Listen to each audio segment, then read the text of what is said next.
AITA for asking my brother not to bring his boyfriend to my wedding. This is the worst of the worst. I'm having trouble sleeping because of this. I'm getting married in a week to an amazing lady, and I can't wait to be her husband.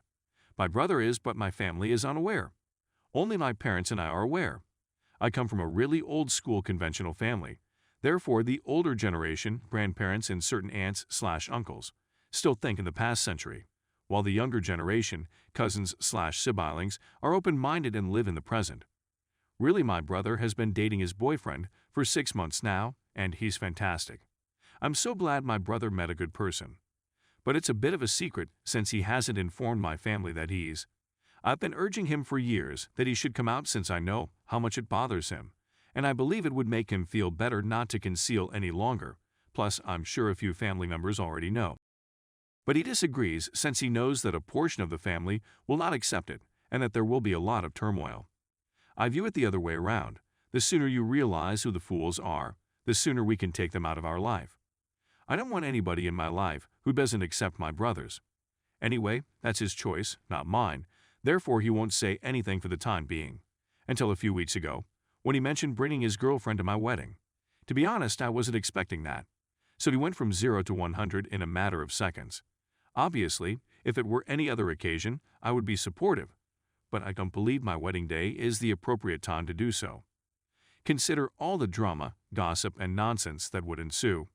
And I don't want to draw attention away from my fiancé on her special day. And I don't want to have to worry about it on my wedding day, which I believe is a fair cause.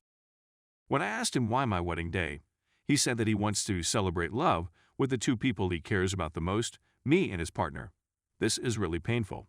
If I had to, I would fight my whole family for my brother and never speak to them again. But my wedding day is meant to be a celebration, not a family conflict, and I can't do this to my bride because it would destroy our future. I didn't even inform her since she is already anxious and I didn't want to add her worry. With a heavy heart, I requested him to come to the wedding alone, and I hope he understands. He burst out weeping and stormed out of my home without saying anything. The next day, I received a text from him saying, "Don't worry, I'm going alone." I tried contacting him, but he didn't answer, and my parents don't seem to understand what's going on since they didn't say anything. He finally called me back a few days later. We spoke. He said he understood my point of view, but things between us are still strange. Is it my fault that I handled the worst crisis of my life the way I did? Update. I talked with my fiancée. I couldn't keep this from her any longer, and she agreed with me. Clarification. I'm sure it won't be my brother who causes issues.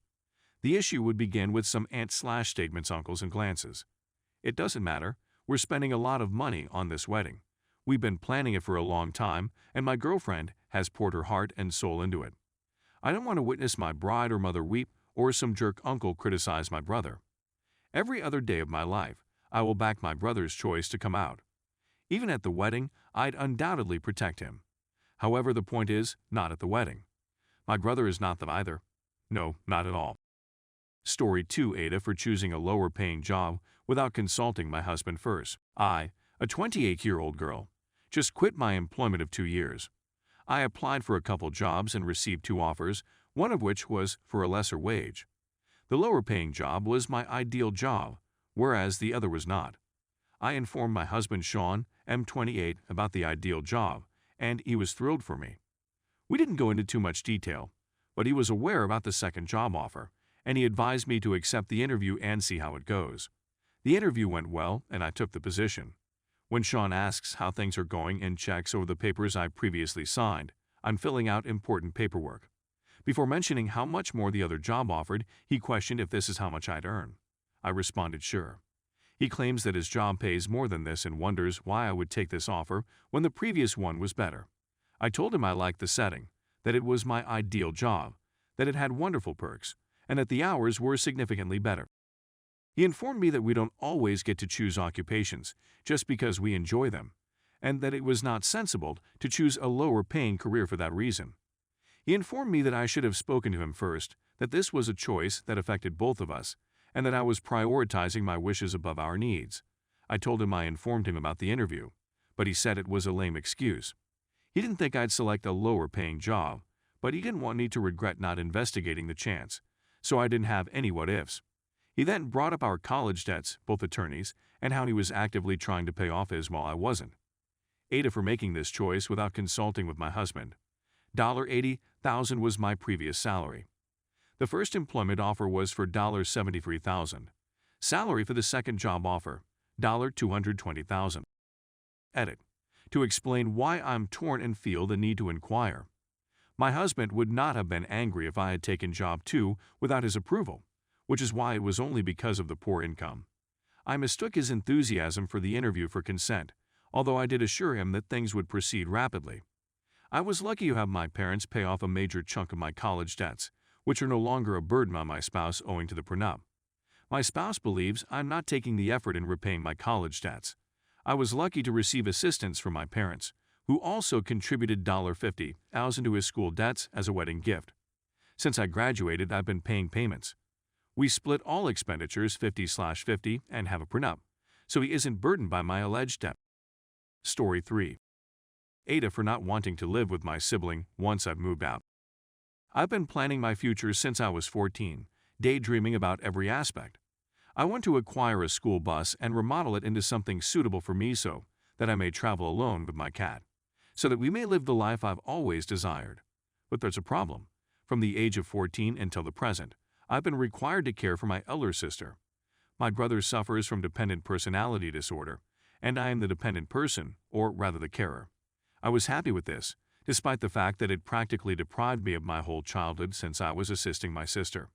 They couldn't accomplish anything on their own, and we couldn't afford to get them expert assistance or find out how to provide them dependence while also dealing with their personality condition. I don't blame my sister for being reliant on me, and up until now, I'd been good with caring for them. My mother constantly reminding me that I need to account for my sister at my bus floor layout, and that I'm bringing my sibling with me, right? And how I can't possibly leave my sibling with them. It's quite aggravating. I want independence, I want to live by myself, and I want to travel by myself. I can't imagine sharing such a little room with someone else. I've stated how my future just does not account for another person, and how I believe it's past time for me to stop caring for my elder brother, and for them to step up and finally provide their kid with the professional assistance that they need. That they ultimately take the plunge and become parents. But they keep accusing me of wrongdoing. I'm the only person my sister feels completely secure with. I'm not going to leave them in the dust. It's taxing, but I'm beginning to understand their point. I feel like a jerk because my sibling relies on me to be a caregiver, which I have done willingly since I was 14 years old. But I also feel like I'm not the jerk since I spent my whole adolescence babysitting someone older than me, and I finally found a place where I can be happy by myself.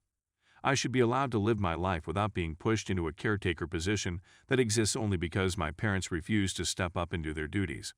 I feel like I should simply purchase an apartment and let my sister move in with me, but I don't want to give up my whole life plan and ideal for this. I'm feeling self-centered.